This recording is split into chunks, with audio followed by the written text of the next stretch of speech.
வணக்கம். நம்ம இன்றைக்கி பார்க்க போகிற வீடியோ வந்து பார்த்திங்கன்னா ரொம்ப முக்கியமான வீடியோ. அது மட்டும் இல்லாமல் உங்களுக்கு ரொம்ப யூஸ்ஃபுல்லாகவும் இருக்கும்னு நினைக்கிறேன். கண்டிப்பாக இந்த வீடியோவை மிஸ் பண்ணாமல் பாருங்கள். ஸோ என்னென்னு பார்த்தீங்கன்னா, இப்போ இருக்கிற இந்த கோல்டு வெதருக்கும் இந்த கோல்டு விண்டு டைம்லையும் உங்களுக்கு வந்து பார்த்திங்கன்னா அதிகாலை பனியில் நிறைய பேர்த்துக்கு வந்து பார்த்திங்கன்னா இருமல் சளி தொந்தரவுகளாக இருக்கிறதுக்கான வாய்ப்புகள் அதிகம் உண்டு. ஸோ இந்த இருமல் சளி தொந்தரவுகள் வந்து ஒரு சிலருக்கு பார்த்திங்கன்னா இந்த வெதர் வந்தாலே வந்து தொடர்ச்சியான ஒரு இருமல் இந்த மாதிரி இருக்கிறதுக்கான வாய்ப்புகள் இருக்குது. ஸோ அந்த மாதிரி இருமலுக்கு வந்து ஹோமியோபதியில் முக்கியமான மெடிசின்ஸ்லாம் எது? ஸோ இதில் உங்களுக்கு ஒரு இண்டிகேட்டட் மெடிசனாக இருந்தால் நீங்கள் கண்டிப்பாக வந்து உங்கள் அருகில் இருக்க மருத்துவர்கிட்டையோ ஸோ எங்கள்கிட்டையோ நீங்கள் ஆன்லைன் மூலமாக கன்சல்டேஷன் பண்ணி மருந்தும் வாங்கிக்கலாம். இல்லை உங்களுக்கான மெடிசின்ஸ் எதுன்னு பார்த்து அதுக்கான கன்சல்டேஷன் பண்ணி நீங்கள் மருந்து வாங்கிக்கலாம். ஸோ நீங்கள் கன்சல்டேஷன் பண்ண டிஸ்கிரிப்ஷனில் நம்பர் இருக்குது. நம்பர் பார்த்துட்டு நீங்கள் அப்பாயின்மெண்ட் பண்ணிவிட்டு ஆன்லைன் மூலமாக கன்சல்டேஷன் பண்ணிவிட்டு மருந்து வாங்கிக்கலாம். சரிங்களா? ஸோ முக்கியமான காஃப் ரெமடிஸை பற்றி ஹோமியோபதியில் என்ன மெடிசின்ஸ் இருக்குன்றதை பார்ப்போம். வாங்க வீடியோக்குள்ளே போகலாம். கோல்டுவதற்கு ஏற்ற ரெண்டு மெடிசன் என்னென்னு பார்த்தீங்கன்னா அக்கோனைட் அண்ட் ஹெப்பாசெல்ஃப். இந்த அக்கோனைட் வந்து பார்த்திங்கன்னா ட்ரை காஃப் கொடுக்கலாம். ஹெப்பாசெல்ஃப் வந்து லூஸ் சஃபகேட்டிக் காஃப்க்கு கொடுக்கலாம்.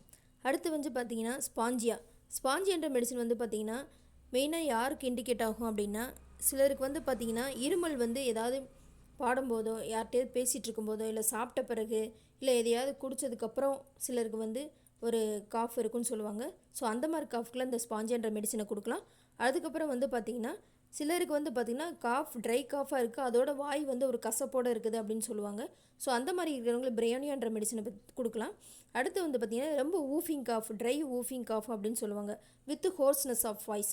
அதாவது என்னென்னா தொண்டை வந்து ஒரு கரகரப்போடு இருந்துட்டு ஒரு காஃப் இருக்குது, படுத்தாலும் இல்லை நைட் நேரத்தில் மட்டும்தான் எனக்கு இந்த இருமல் வருது அப்படின்னு சொல்லுவாங்க பார்த்தீங்களா. அதுக்கு இண்டிகேட்டான மெடிசன் என்னென்னு பார்த்தீங்கன்னா ட்ரொசீரா. அது மட்டும் இல்லாமல் சிலருக்கு வந்து பார்த்திங்கன்னா நெஞ்சு முழுக்க வந்து சளி பயங்கரமாக இருக்குது, அதாவது ரேட்லிங் காஃப் அப்படின்னு சொல்லுவாங்க. நல்ல சளி வந்து ஃபுல்லாக கட்டி அந்த மாதிரி இருந்துச்சுன்னா அதுக்கு ஆன்டிபயாட்டிக் கொடுக்கலாம்.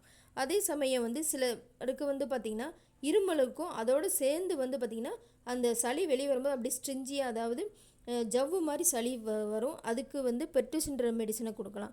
அது மட்டும் இல்லாமல் மெயினாக குழந்தைகளுக்கு வந்து ஒரு காஃப் இருக்குது, அதோடு சேர்ந்து அவங்களுக்கு ஒரு மூக்கடைப்பு மூச்சு திணறல் ப்ராப்ளம் இருந்துச்சுன்னா அதுக்கு வந்து சாம்பகஸ்ன்ற மெடிசனை கொடுக்கலாம்.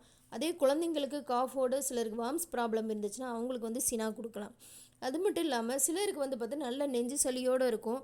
அதோடு வந்து பார்த்திங்கன்னா எப்போல்லாம் வந்து இருமல் வருதோ அப்போல்லாம் வந்து பார்த்திங்கன்னா வாமிட்டிங் ஆஃப் மியூக்கஸ், அதாவது என்னென்னா சளி வெளியே வந்துகிட்டே இருக்கும், இருமெல்லாம் நல்லா கோலையாக வந்து சளி வந்துகிட்டே இருக்கும். அந்த மாதிரி கண்டிஷனுக்கு வந்து பார்த்திங்கன்னா காக்கஸ் சட்டை அப்படின்ற மெடிசனை கொடுக்கலாம்.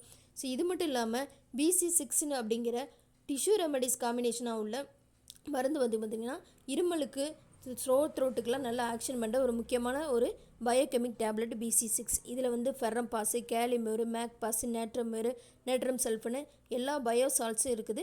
ஸோ இந்த மெடிசன் நீங்கள் எடுத்துக்கிட்டனாலும் உங்களுடைய காஃப் அண்ட் சோர் த்ரோட்டுக்கு நல்ல பெஸ்ட் இண்டிகேட்டர் மெடிசனாக இருக்கும். ஸோ இந்த மாதிரி ஹோமியோபதியில் சில நோய்கள் அண்ட் சிம்டம்ஸ்க்கு வந்து நீங்கள் வந்து என்ன மாதிரி மெடிசன் எடுத்துக்கலான்றது அடுத்தடுத்த வீடியோக்களை பார்க்கலாம். தொடர்ச்சியாக நம்ம சேனலில் பாருங்கள். இந்த வீடியோ பிடிச்சிருந்தால் லைக் பண்ணுங்கள், ஷேர் பண்ணுங்கள், சப்ஸ்கிரைப் பண்ணுங்கள். நன்றி, வணக்கம்.